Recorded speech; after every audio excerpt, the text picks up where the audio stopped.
Welcome to run TV Telugu. నేను మీ ప్రణీత్ అన్నమయ్యల మదనపల్లి అయితే ఉన్నాం. ఇక్కడైతే 2 సినిమాలు అయితే రిలీజ్ అయినాయి. ఒకటి వార్ 2, రెండోది వచ్చి కూలీ. ఇంతకు ఈ 2 సినిమాల మధ్య హోరాహోర ఎలా ఉందని ఇక్కడ థియేటర్స్ దగ్గర ఉన్నాం. అభిమానులతో మాట్లాడి వాళ్ళ విషయాలను తెలుసుకుందాం రండి. అన్న మూవీ ఎట్లుందన్న? చాలా బాగుందన్న. ఏం నచ్చిందన్న మూవీలో? నాగార్జున క్యారెక్టర్ బాగా నచ్చింది. రజనీకాంత్ క్యారెక్టర్ బాగున్నది. ఫైట్స్ అంతా బాగున్నాయి. స్టోరీ లైన్ ఎట్లుందన్న? స్టోరీ లైన్ బీభత్సంగా ఉన్నది. లోకేష్ కనకరాజ్ ముఖ్యంగా ఏం నచ్చిందన్న? నాగార్జున కోసం వచ్చాను. నాగార్జున నచ్చాడు అన్న. ఈ రోజు అయితే 2 సినిమాలు అయితే ముఖ్యంగా రిలీజ్ అయినాయి. మీకు ఎట్లా ఉంది? కూలీ అదే కదా బ్రో. ఏమంటే స్టోరీ టెల్లింగ్ అనేది బాగా ఉంది. స్క్రీన్ ప్లే అయితే బీభత్సం. మెయిన్ ఏమంటే చెప్పుకోవాలంటే background music bro. Background music ఒక్కొక్క క్యారెక్టర్కి ఒక్కొక్క బ్యాక్గ్రౌండ్ మ్యూజిక్ క్లీన్గా ప్రజెంట్ చేయాలంటే నాకు తెలిసి ఇప్పుడు ఉన్న దాంట్లో అనిరుద్ధ్ ఒకటే ఉన్నాడు.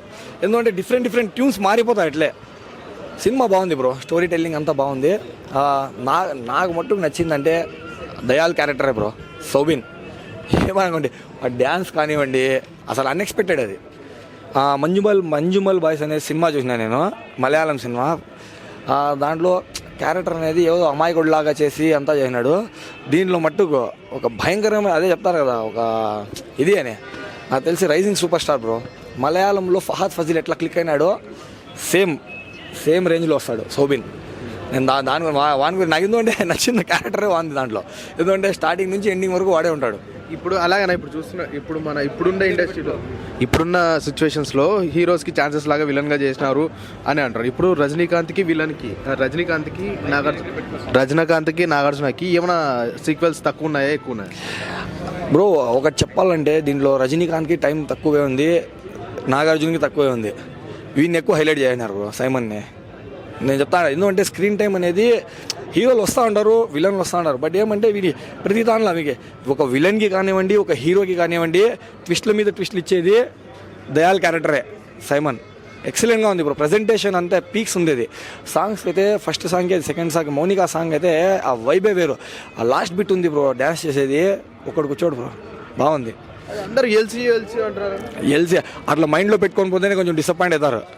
అది మైండ్లో పెట్టుకోకపోతే సినిమా బాగుంటుంది. స్టోరీ రైటింగ్ బ్రో, టేకింగ్ అంతా బాగానే ఉంది బ్రో.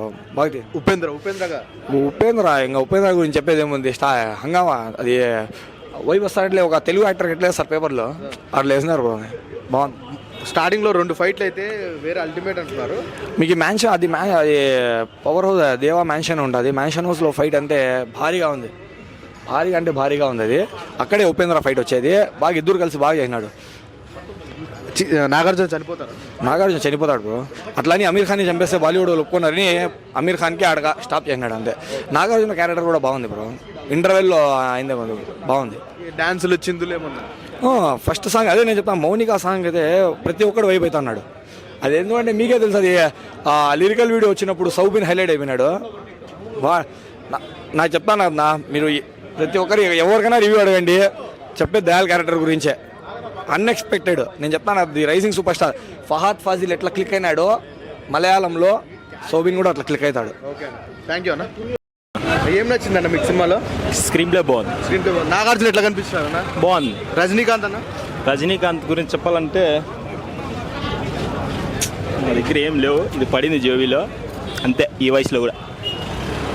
అన్న కూలీ మూవీకి అయితే వచ్చారు, ఎలా ఉందన్న? కూలీ బొమ్మ బ్లాక్ బస్టర్నా నిజంగా. సినిమా బ్యాక్గ్రౌండ్ కానీ, స్టోరీ కానీ, ఎలివేషన్స్ కానీ రజనీకాంత్ అన్నని మాత్రం ఒక రేంజ్లో చూపిస్తున్నాడు. తమిళియన్స్ ఎట్లా కోరుకున్నారో సినిమాని అట్లా పుష్కలంగా చూపిస్తున్నాడు. ఈడ టాలీవుడ్ సైడ్ కాబట్టి కొంచెం ఊపు తక్కువగానే ఉంటుంది. తమిళ సైడ్ మాత్రము జోరుగా ఉంటుంది అన్న, ఫుల్ హంగామా. ఇప్పుడు అలాగే చూసుకున్నట్లయితే రజనీకాంత్ మాస్ లుక్లో ఉన్నాడా, క్లాస్ లుక్? రజనీకాంత్ ఈ సినిమాకి మాత్రం ఫుల్ మాస్నా, మామూలు మాస్ కాదు. అసలు ఫైట్స్ తీసే విధానం కానీ నిజంగా భలే సూపర్గా తీసినాడు సినిమా మాత్రం. అలాగే ఫైట్స్లో మీరు చెప్పినట్లే ఫైట్స్ వైల్డ్ హంట్ లెక్క ఉన్నాయంట, అది నిజమేనా? వైల్డ్ హంట్ లెక్కే ఉన్నాయన. 75 ఏళ్ళ పెద్ద ఆయన రేంజ్లో ఫైట్లు చేసినాడంటే మాకు ఆ కళ్ళు రజనీకాంత్ ఫైట్లకి, ఆయన చేసే యాక్షన్లకి, అనిరుద్ధ్ బ్యాక్గ్రౌండ్ మ్యూజిక్కి నిజంగా కళ్ళు అది చెప్పు వన్ డేలాగే ఉంది కదా జైలర్లో. వర్తు కళ్ళు చెదిరిపోయేలా ఉన్నాయి వర్మ, అట్లుందినా నిజంగా. నాగార్జున చెప్పనక్కర్లేదు నా, ఆయన కింగ్, టాలీవుడ్ కింగ్. లాస్ట్ ఇంకా కూలీ అనే టైటిల్ ఎందుకు పెట్టినారు? కూలీ అనే మూవీ మీకు ఎలా అనిపించింది? అంటే కూలీ టైటిల్ పెట్టడానికి కారణం ఏమంటే ఊరికే పెట్టాను. లోకేష్ కనకరాజు ఒక టైటిల్ పెట్టినాడంటే దానికి తగ్గ ఏదైనా ఉంటుంది. ఒక కూలీలంతా కలిసి కూలీల్ని మోసం చేస్తే ఈ రజనీకాంత్ ఎట్లా కూలీల్ని కాపాడతాడు అన్నదే స్టోరీ. అది అందువల్ల కూలీ టైటిల్ తీసుకున్నాడు. నిజంగా మూవీ అంతా సస్పెన్స్గా ఉందా లేకపోతే నార్మల్గా ఉందా? సస్పెన్స్ కాదు, ట్విస్టులు మీద ట్విస్టులు. అది సెకండ్ హాఫ్ స్టార్ట్ అయితే మాత్రం చొక్కాలు దించుకుంటారు అంతే. ఒక్కో ట్విస్ట్ ఉంటుంది. వీడు అబ్బాయి మగాడు ఇది అనుకునే లోపలే లేడీ విలన్ అయిపోయింది. లేడీ విలన్ అయ్యే లోపలే ఇంకోటి అయిపోయింటాడు. ఒకటి చచ్చిపోయినాడే లోపల బతికి వచ్చేస్తా ఉంటాడు. ట్విస్టుల మీద ట్విస్టులు, మామూలు ట్విస్టులు కాదు. నిజంగా చెప్పాలంటే సినిమా ఊపిరి వచ్చి ట్విస్టులు, బ్యాక్గ్రౌండ్ మ్యూజిక్, సాంగ్స్. అలాగే అమీర్ ఖాన్ ఎంట్రీ ఎట్లా? అమీర్ ఖానా ఉంటాడు. అమీర్ ఖాను కుక్కల్ని వేసుకొని వస్తాడు, హస్కీ డాగ్స్ని. బ్యాక్గ్రౌండ్ కొట్టినాడు. నిజంగా భలే ఉంది. అసలు సెకండ్ పార్ట్ వాన్తోనే స్టార్ట్ అవుతుందా అనిపిస్తుంది నాకైతే. ఓకే బ్రో, సినిమా ఎట్లా బ్రో? సినిమా మాత్రం పవర్ బ్యాక్. నా లోకేష్ కనకరాజు లియోతో చాలా కొంచెం డిసప్పాయింట్ చేసినా కానీ కూలీతో కంబ్యాక్ ఇచ్చేసినాడు. ఇంకోటి ఏమరా అంటే Rajinikanth sir de-ageing looks, Aamir Khan గారి డిఏజింగ్ లుక్స్, యంగ్ ఏజ్లో అమీర్ ఖాన్ ఎట్లా ఉంటాడు అట్లా చూసినా. రజనీకాంత్ గారు డిఏజింగ్ లుక్స్ అయితే భాషలో ఎట్లా ఉన్నాడో సార్ రజనీకాంత్ గారు అట్లా చూపించినాడు. మూవీ అయితే చెప్తాను, నా వాయిస్ వింటా అంటే మీకు అర్థమవుతాడు. అరిచి గొంతు పోయింది లోపల.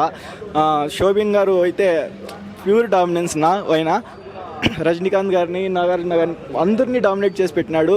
ట్విస్టులు అయితే హైలైట్గా వర్కౌట్ అయినాయి. ట్విస్టులు అస్సలు ఎక్స్పెక్ట్ చేయము ఇట్లా అవుతుంది అనేసి. ట్విస్టులు అయితే ఎవరు బయట స్పాయిలర్స్ ఇవ్వకండి బ్రో. ఎవరన్నా మూవీ ఆల్రెడీ చూసిన వాళ్ళు కానీ ఇన్స్టాలో కానీ ట్విట్టర్లో కానీ స్పాయిలర్స్ వచ్చేస్తాయి. అవి ఏం చూడకోకుండా వచ్చి మూవీ ఎంజాయ్ చేయండి. Thank you. అలాగే అనిరుద్ధ్ అయితే లాస్ట్ బ్యాక్ సినిమాస్లో అయితే కొంచెం డల్ అయితే అనిపించింది. ఈ సినిమాలో కూడా అలా ఉంది అని అంటున్నారు. అది నిజమేనా? లేదు నా పవర్ హౌస్ బీజిఎం కొట్టినాడన్నా. ఏందిన్నా అబ్బా స్వామి, నేనైతే సీట్లో కూర్చోలేదు. నా భలే రజనీకాంత్ గారి స్క్రీన్ ప్రెజెన్స్కి, ఆయన గ్రేస్కి, ఆయన బీజిఎం పడతా అంటే వానమ్మ నేను నెత్తిని కొట్టుకున్నా. నాకు మెంటల్ వచ్చేసింది. నా భలే కొట్టినాడు నా బీజిఎం అయితే. అనిరుద్ధ్ గారు చెప్తాన్నా కదా, ఇంతకుముందు సినిమాలు వేరు, కూలీ వేరు. చెప్తాన్నా విక్రమ్, ఖైదీ దీనికి మించి ఇచ్చినాడు దీనికైతే అనిరుద్ధ్. మౌనికా సాంగ్ అబ్బాబ్బాబ్బా దాని గురించి తక్కువ మాట్లాడితే ఎంత మంచిది. ఏంది ప్రతి ఒక్కరు భలే ఎంజాయ్ చేసినారు నా సినిమాకి. శోభిన్ గారు అయితే చెప్తాను ప్యూర్ డామినెన్స్ నా శోభిన్ గారు. నాగార్జున చెప్తాను కదా, నాగార్జున ఉన్న, రజనీకాంత్ ఉన్న, అమీర్ ఖాన్ ఉన్న, ఉపేంద్ర గారు ఉన్న, ఎవరున్నా కానీ శోభిన్ మాత్రం బాబా శోభిన్ లేకుంటే ఇంకా ఆ సినిమానే లేదు. నా ప్రీ క్లైమాక్స్లో చెప్తాను కదా, ట్విస్ట్లు అస్సలు ఎక్స్పెక్ట్ చేయము.